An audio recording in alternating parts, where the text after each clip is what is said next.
자, 지금 시간이 2023년 9월 23일 토요일이고요. 오전 1시 27분 분석 날짜 기준으로는 금요일입니다. 닥버스 보겠습니다. 닥버스를 보기 전에 제가 먼저 뭘 보여드릴 거냐면 코스닥 150 지수요. 이걸 보셔야 뒤집으면 닥버스가 되잖아요. 자, 우선 6개월봉부터 6개월봉 보세요. 6개월봉 어떻게 생겼나. 여기가 상단선이고 여기가 상단선이에요. 그죠? 여기까지. 그러면 1390일 위로 매도해도 되고 더 올라가면 1556 위로 매도해도 되는 거죠. 6개월봉으로 보면 그렇다고. 그리고 얘는 매수를 하려면 없어요. 이건 매수할 만한 가치가 있는 하단선이 아니에요. 그러니까 이게 이제 그 코스닥 150 지수로 보면 매도가 닥버스에서 매수인 거예요. 그러니까 1391 위, 1556 위, 이 수치 위로는 닥버스를 사도 되고, 닥버스를 어디서 팔아야 되냐 그러면 1010 아래에서 팔아야 되거든요. 1010 아래에서 정리를 해야 되는데 이 하단선이 그다지 썩 매력적이지 않아요. 근데 이걸 3개월 봉으로 바꿔봤더니 이렇게 돼 있는 거죠. 그럼 상단선이 여기 있잖아요. 그러면 3개월 봉이랑 6개월 봉을 섞어서 봤을 때 1391, 1429, 1556 이렇게 세 개로 나눠서 하방을 공략할 수 있었다는 거죠. 근데 제가 6개월 봉은 사실 거의 안 봤기 때문에 아마 의견은 1439 위로만 닥버스를 사시고 나머지는 포기하시라라는 이야기를 했을 거예요. 그러니까 만약에 본인이 닥버스를 매수하고 싶다면 1차적으로 여기 1439 위를 공략하고 그 다음에 볼벤 20 상단선 아마 이렇게 얘기했던 것 같아요.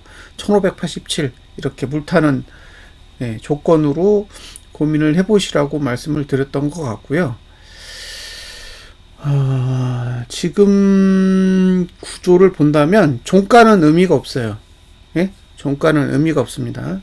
지금 상태에서 종가는 의미가 없어요. 왜냐하면 영구간이야 종가가. 그러니까 종가가 하락한다고 해서 이게 하락으로 볼 수는 없어요. 그러니까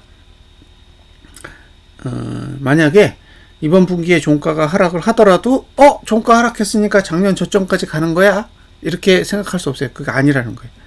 다만 이번 분기 말고 다음 분기에 이번 분기 저가를 깨잖아요. 그러면 저가 투자 심도는 계속 아래쪽으로 가고 있기 때문에 저는 작년 저점까지 열린다고 봐요. 이렇게. 그러니까 927까지 열린다는 거죠. 자, 9월은 제끼고 10월 달에 지금 만들어진 저가를 붕괴하게 되면 작년 저점까지 열린다 라고 볼 수 있습니다. 그 얘기는 작년 저점을 붕괴하면 닥버스를 팔아야죠. 자, 여기까지 설명드렸어요. 다음에 월봉. 이제 제가 좀 복잡한 이야기들을 하잖아요. 복잡한 이야기를 하는데 잘 생각을 해보시라는 거예요. 하단선을 죽이는 건 전봉 저가를 깨는 거다. 하단선을 죽이려면 전봉 저가를 깨야 된다. 그러니까 하단선이 있었는데 결국 전봉 저가를 깼으니까 이 하단선은 이제 약해진 거죠. 저가를 깼어요. 저가를 깨면서 어떤 일이 일어났냐? 저가 투자 심도가 내려갔습니다. 저가 투자 심도가 내려갔어요. 근데 저가 투자 심도가 내려갔는데 여기 보시면 다음 달이 영구간이에요. 다음 달이 영구간이라고. 이게 왜 중요하지? 그걸 이해하셔야 돼요. 이게 왜 중요한지를 알아야 모든 문제를 해결할 수 있습니다. 자, 하단선은 어디 있어요? 이제 여기 있어. 그죠? 1274까지 내려갈 수 있죠? 1274까지 내려갈 수 있다고. 이번 달 코스피 지수 기억하세요? 이번 달 코스피 지수 보시면서 배운 게 있죠? 예. 자, 뭘 배우셨냐? 이게 아래쪽으로 가고, 그죠? 볼린저 밴드가 위로 올라오면 보통 이 두 개를 다 찍는다고. 그러니까 지금 1274를 찍을 가능성이 높아진 거죠. 응? 1274를 찍을 가능성이 높아진 거예요. 단, 저가를 깨야. 그죠?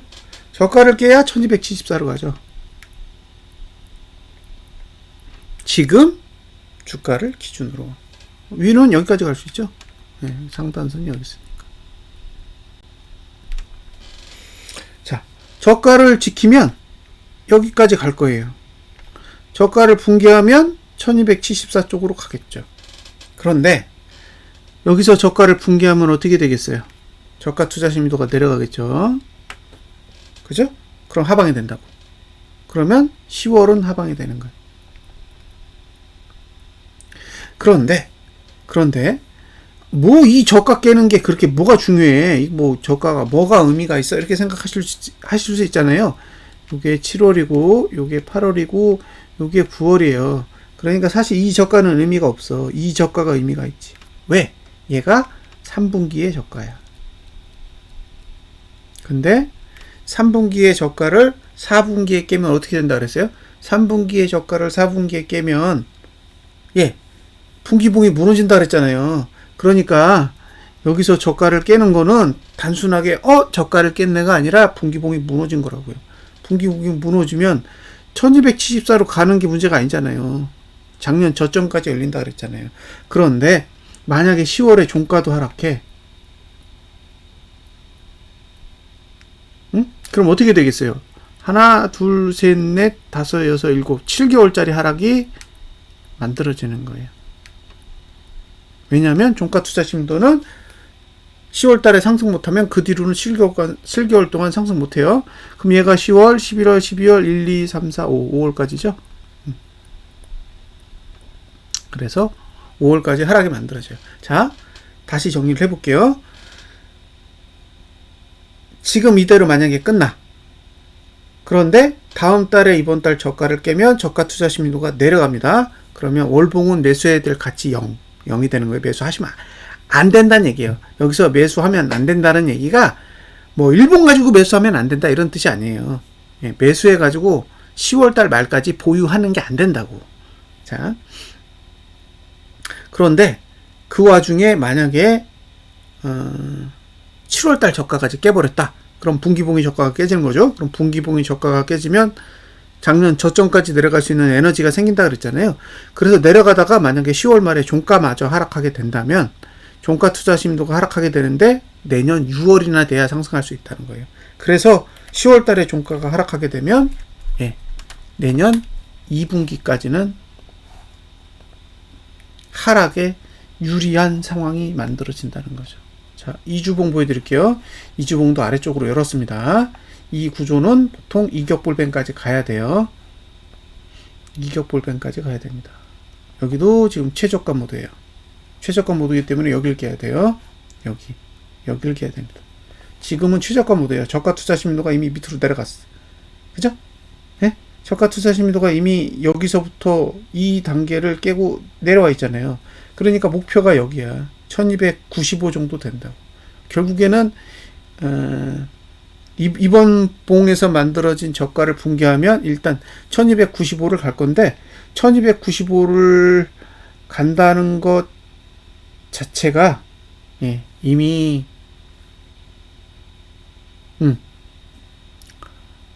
3분기 저가를 깬다는 소리잖아요. 그러니까 지금은 사실상 3분기 저가를 깨겠다는 의지를 가지고 있어요.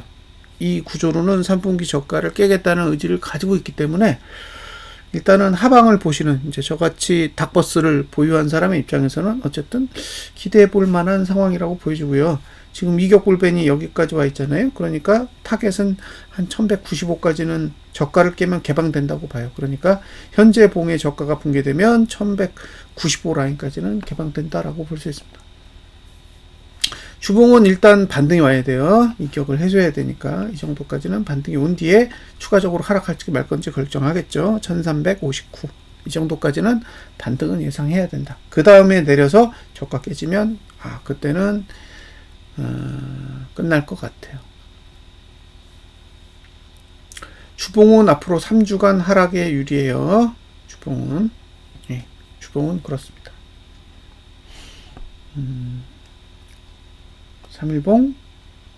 3일봉도 아직까지는 하락에 유리한 흐름이고, 일봉도 아직 안 끝났어요. 하락이 끝난 건 아니다. 한 5거래일 정도는 아직도 하락에 유리하게 작용할 수 있습니다. 근데 5거래일 중에 3거래일은 추석 전이고 나머지 2거래일은 추석 연휴가 지나고 난 뒤에요. 그러니까 아직 2주 동안은 하락에 유리하게 작용할 수 있는 매트릭스 구조는 남겨져 있다는 거예요. 자, 여기까지 보여드렸고요. 종목으로 가서 닥버스 이거죠? 이 닥버스 맞나요? 닥버스네요. 그러면 6개월봉부터 다시 봐야죠. 6개월봉 보시면 이제 매수가로부터 벗어났죠? 3,710원 3,710원 위로 올라왔기 때문에 매수가치 0이에요. 매수가치 0. 3개월봉도 매수가치가 0이죠.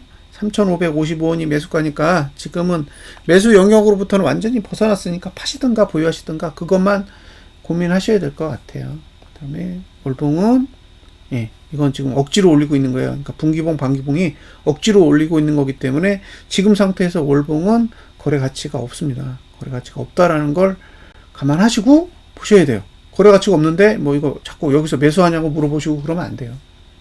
가치가 없어. 월봉은 계속 없습니다. 월봉은 계속 가치가 없어요. 월봉으로 매수 못해. 이주봉은 3,710원 정도의 매수가가 만들어지고요. 주봉도 그 정도 가격이에요. 3,735원대. 올라간다고 해도 3,770원까지는 이격 조정을 한 뒤에 올라가야 되는 그런 상황입니다. 그러니까 지금 상태는 매수 가치가 없는 거지. 딱 봐도 매수해야 될 이유는 없어요. 하지만 보유 가치는 있는 거예요. 지금 상태가 매수를 해야 될 만큼 매력적이냐? 그건 아니라고 봐요, 저는. 이건 매수하면 안 돼. 매수하면 안 되는 가격대로 이미 올라서 있지만, 그렇다고 이걸 팔아버려야 되냐? 그거는 애매하다는 거예요. 그러니까 올라갈 수 있는 여지는 충분히 있어요. 아직도 올라갈 수 있는 여지는 충분히 남겨져 있지만, 신규 매수자에게는 전혀 메리트가 없는 그런 위치에 와 있기 때문에, 신규 매수자는 되도록이면 접근하지 마시고, 보유자 입장에서는 뭐 수익이 충분하시면 청산하시면 되는 거고, 본인이 욕심이 더 있으면 리스크를 끌어안고 이제 홀딩을 해보시면 되는 거죠. 아까 말씀드렸죠. 지금 중요한 건 이번 달에 고가를 다음 달에 넘는 거예요. 이번 달에 고가를 다음 달에 넘는 거예요. 그러면 한 이 정도까지는 4,000원대까지는 한번 볼 수 있는 그런 환경 안에 들어간다라는 거고, 사실 이제 저 가격으로 간다는 것 자체가 분기봉이 폭등할 수 있는 그런 환경 안으로 들어간다라고 볼 수 있기 때문에, 그때 이제 홀딩자 입장에서는 상당히 매력적인 환경이 되겠죠. 하지만 그런 환경이 돼도 저는 신규 매수자에게는 아무런 정보를 드릴 수가 없습니다. 참고하시기 바랍니다. 종목이 닥버스죠, 닥버스. 제가 목록에 안 넣어놓은 것 같아요. 그래서 코덱스 150 코덱스 코스닥 영어인가 보네요. 코스닥 번호가 251340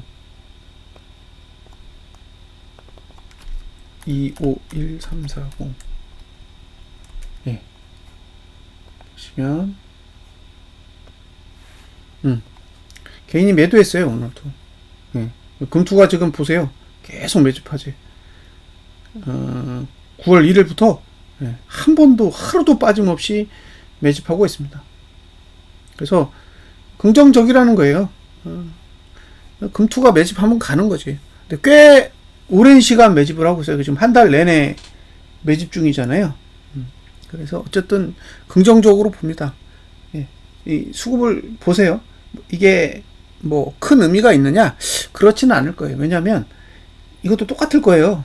코스닥 150에 선물이 있고 그 선물에서 외국인이 매도하면 결국 금투가 매수하게 되는 그런 환경이 만들어져 있으니까 그런 구조에 의해서 금투가 닥버스를 매수하는 형태가 될 테니까 이렇게 되는 건 파생 쪽에서 그렇게 돌아가고 있다라고 감안하시고 보시면 돼요. 이건 결과지 이렇게 되면 반드시 닥버스에게 유리하다라고 볼 수는 없어요. 하지만 지금은 자금이 돌아가는 것 자체가 닥버스를 금투가 매수하게끔 움직이고 있는 상태라고 보셔야 되니까 긍정적으로 생각해 보셔야 될 것 같아요. 그래서 보유 측면에서는 괜찮다. 하지만 매수자 측면에서 봤을 때 지금 가격은 메리트 없다. 그러니까 신규 거래자에겐 메리트가 없고 보유자 입장에서는 한번 보유를 시도해 볼 만한 그런 위치에 있다라고 보여집니다. 자, 주말 잘 보내세요.